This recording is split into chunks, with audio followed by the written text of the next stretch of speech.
Good morning friends. GST platform के YouTube channel में आप सभी का स्वागत है। जी हाँ फ्रेंड्स, काफी लोगों के मैसेजेस आ रहे हैं कि जीएसटी का नंबर जो है वो स्टेटस के अंदर सस्पेंडेड दिखा रहा है। इसका क्या मतलब है? क्या जीएसटी सस्पेंड होना जीएसटी कैंसिल होने के बराबर है? तो आज की वीडियो में मैं आपको बताने वाला हूं जीएसटी सस्पेंशन का क्या मतलब है और उससे आप कैसे बाहर आ सकते हैं। वीडियो स्टार्ट करने से पहले आपके लिए एक जरूरी इंफॉर्मेशन ये है कि जीएसटीआर 9 और 9C जो कि फाइनेंशियल ईयर 18-19 से रिलेटेड फाइलिंग होनी है, 31 दिसंबर 2020 से पहले लास्ट एक्सटेंडेड ड्यू डेट है। इसके लिए ट्रेनिंग सेशन ऑर्गेनाइज किया गया है। यह ट्रेनिंग सेशन होगा 13 दिसंबर 2020 संडे को सुबह 11 बजे से 2 बजे तक। लिमिटेड सीट्स इस सेशन के लिए अवेलेबल हैं। अगर आपको रजिस्ट्रेशन कराना है तो नंबर्स स्क्रीन पे दिए गए हैं, इन नंबर्स पे कॉल करके आप रजिस्ट्रेशन करा सकते हैं for GSTR 9 and 9C in respect of 18-19 along with changes। जी हाँ फ्रेंड्स, फॉर्म्स के अंदर अब चेंज कर दिया गया है। अगर आपने ध्यान दिया हो तो उन चेंजेस के बारे में भी डिस्कशन होगा। अब देखिए, जीएसटी पोर्टल के अंदर जब आप अपना प्रोफाइल सेक्शन चेक करेंगे या फिर किसी का भी जीएसटी नंबर आप चेक करते हैं सर्च टैक्स पेयर के अंदर, तो यहां पर जीएसटी और यूआईएन स्टेटस जो है वो एक्टिव की जगह पे सस्पेंडेड दिखाया जाता है। सस्पेंडेड का मतलब ये है, अगर मैं आपको बिल्कुल इजी लैंग्वेज में बताऊं, ये जो सस्पेंशन का स्टेटस है इसका मतलब ये होता है कि आपका जो जीएसटी नंबर है उसके लिए कैंसिलेशन की प्रोसीडिंग्स स्टार्ट कर दी गई है, लेकिन अभी तक कैंसिलेशन का ऑर्डर जो है वो नहीं बना है। यानी कि कैंसिलेशन का प्रोसेस स्टार्ट होने से लेके कैंसिलेशन की प्रोसेस एंड होने के बीच का जो पीरियड रहता है उसे कहते हैं सस्पेंडेड। अब सवाल आता है कि इस सस्पेंडेड पीरियड में हम लोग क्या कर सकते हैं और क्या नहीं।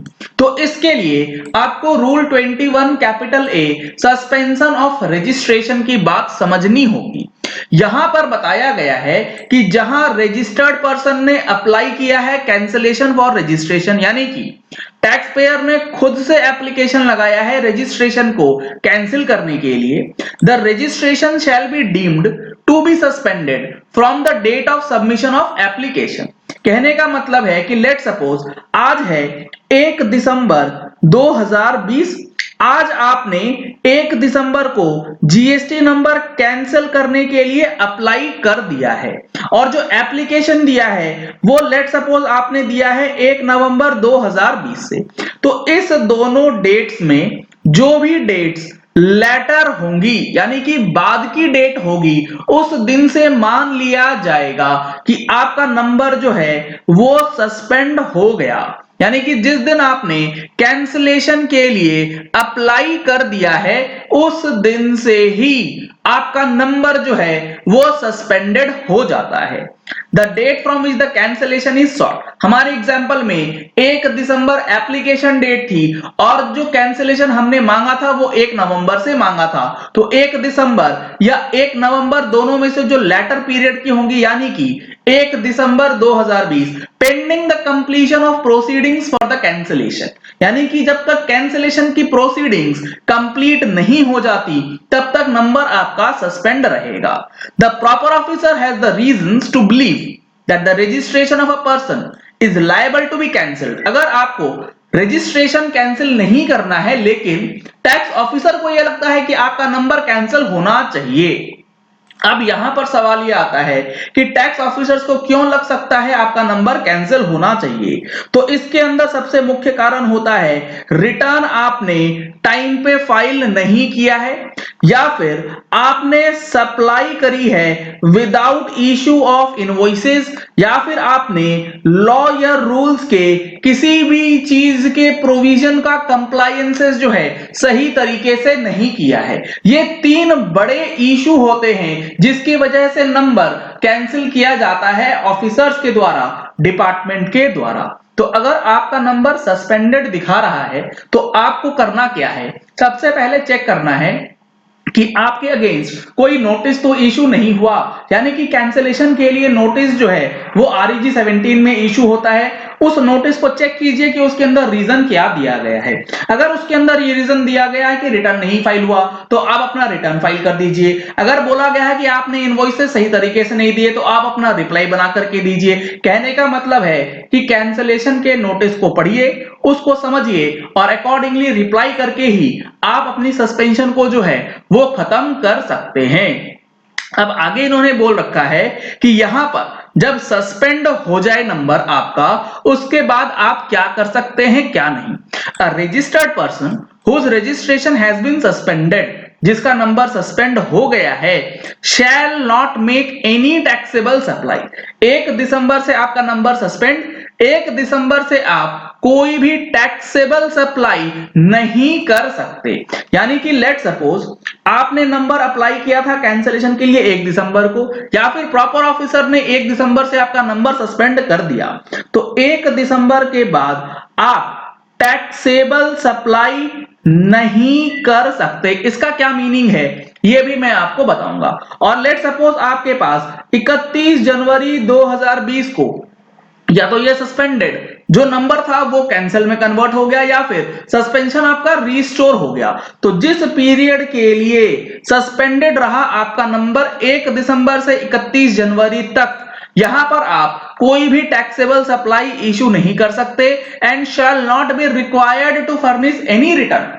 और आपको इस पीरियड में कोई रिटर्न फाइल करने की भी जरूरत नहीं है।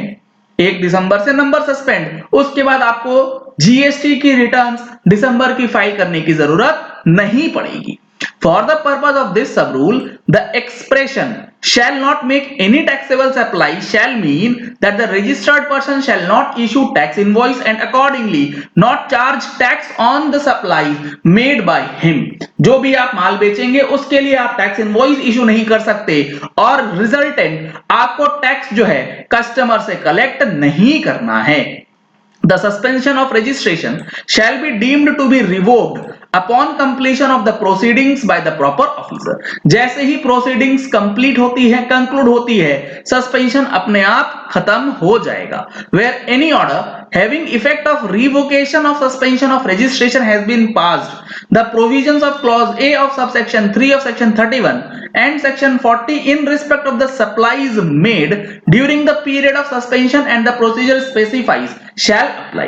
यानी कि आपका नंबर अगर दोबारा चालू हो जाता है तो जिस पीरियड का सस्पेंडेड था उस पीरियड में जो भी आपने टैक्सेबल सप्लाई करी है उसके लिए 31 के अंदर जो रिवीजन इनवॉइसेस की फॉर्मेलिटीज है वो आप लगा सकते हैं। तो अगर आपका नंबर सस्पेंड हो गया है तो आपको इन चीजों का अब ध्यान रखना पड़ेगा। चलिए इस वीडियो को यही एंड करते हैं। आशा करते हैं कि आपको ये वीडियो पसंद आया होगा। अगर आपको ये वीडियो पसंद आया तो इस वीडियो को लाइक और शेयर करना मत भूलिएगा ताकि मैक्सिमम लोगों तक ये इन्फॉर्मेशन पहुंच जाए, क्योंकि काफी लोगों की ये क्वेरीज आ रही है कि नंबर सस्पेंड होने के बाद क्या करना है। अगर आपने हमारी मंथली टैक्स मैगजीन अभी तक नहीं ली है तो टैक्स मैगजीन लेने के लिए आपको नंबर्स दिए गए हैं स्क्रीन पे, इन नंबर्स पे कॉल करके आप टैक्स मैगजीन की सब्सक्रिप्शन भी ले सकते हैं। अगर आपने हमारे चैनल पे फर्स्ट टाइम ट्यून इन किया है तो चैनल को सब्सक्राइब करने के लिए नीचे दिया गया रेड कलर का सब्सक्राइब बटन प्रेस कर लीजिए। साथ में जो बेल आइकन है इसे भी प्रेस कर लीजिएगा ताकि वीडियोस की नोटिफिकेशंस आप तक रेगुलरली पहुंचती रहें। Thank you and have a nice day.